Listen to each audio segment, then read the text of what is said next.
ലോകവീര്യം മഹാപൂജ്യം സർവരക്ഷാകരം വിഭം പാർവതീ ഹൃദയാനന്ദം ധർമ്മശാസ്താരം പ്രണമാമ്യഹം. ശാസിതാവ് എന്നാണ് ശാസ്താവിൻ്റെ വിവക്ഷ. ധർമ്മത്തെ ശാസനം ചെയ്ത് നിലനിർത്തുന്നവനാണ് ധർമ്മശാസ്താവ്. ആ ധർമ്മശാസ്താവ് കുടികൊള്ളുന്ന ക്ഷേത്രസങ്കേതത്തിൻ്റെ മുന്നിലാണ് നമ്മളിപ്പോൾ നിൽക്കുന്നത്.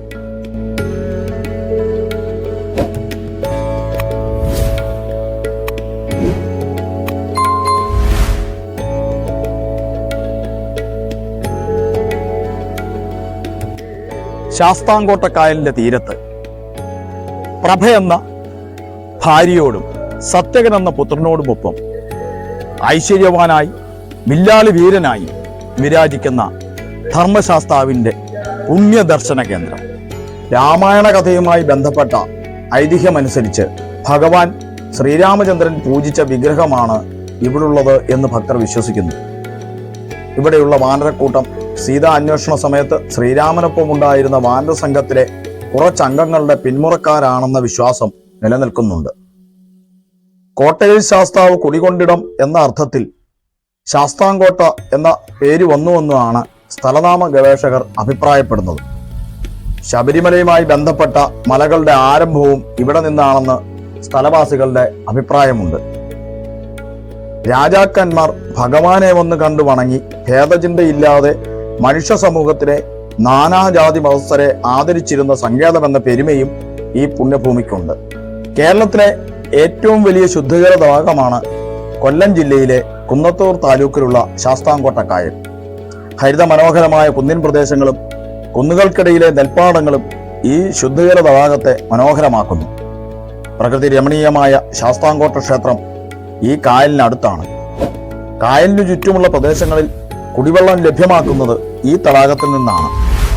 പശ്ചിമഘട്ടത്തിൽ ആര്യങ്കാവ്, കുളത്തൂപ്പുഴ, തെന്മല എന്നിവിടങ്ങളിലെ ഗിരിശൃംഗങ്ങളിൽ നിന്ന് ഉത്ഭവിച്ച് അഷ്ടമുടിക്കായലിൽ പതിക്കുന്ന കല്ലടയാറ് ഈ തടാകത്തിന് സമീപത്തുകൂടി ഒഴുകുന്നു. കല്ലടയാറിന്റെ പതനമുഖവും ഈ തടാകത്തിന് സമീപത്താണ്. ചരിത്രാതീത കാലത്ത് അഷ്ടമുടിക്കായലും ശാസ്താംകോട്ടക്കായലും ഒന്നായി കിടന്നിരുന്നുവെന്നും കല്ലടയാറ്റിലൂടെ ഒഴുകിയെത്തിയ എക്കൽ അടിഞ്ഞു രൂപം കൊണ്ടതാണ് ഈ രണ്ട് തണ്ണീർത്തടങ്ങളെയും വേർതിരിക്കുന്ന പടിഞ്ഞാറേ കല്ലടയെന്നും പഴമക്കാർ പറയുന്നു.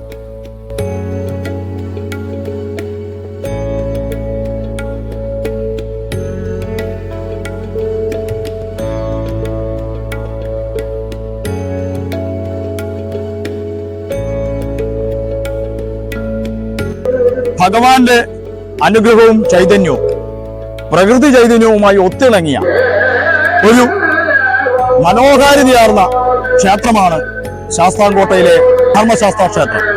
ഇവിടെ പ്രധാന ദേവനായ ഭഗവാനോടൊപ്പം ശിവൻ, നാഗദൈവങ്ങൾ, അതോടൊപ്പം യോഗീശ്വരൻ, ഭൂതത്താൻ എന്നീ ഉപദേവന്മാരും കുടികൊള്ളുന്നു.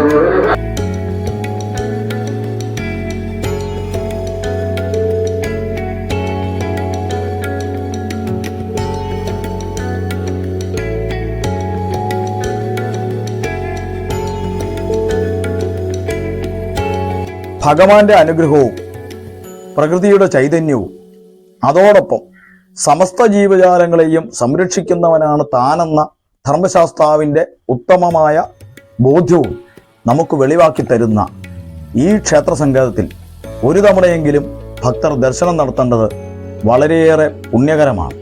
ഈ കാഴ്ചകൾ കാണാനും അത് ആസ്വദിക്കാനും നമ്മുടെ മനസ്സിലേക്ക് അതിനെ ആവേശിപ്പിക്കാനും ഭഗവാന്റെ അനുഗ്രഹം ഉണ്ടാകട്ടെ എന്ന് പ്രാർത്ഥിക്കുന്നു.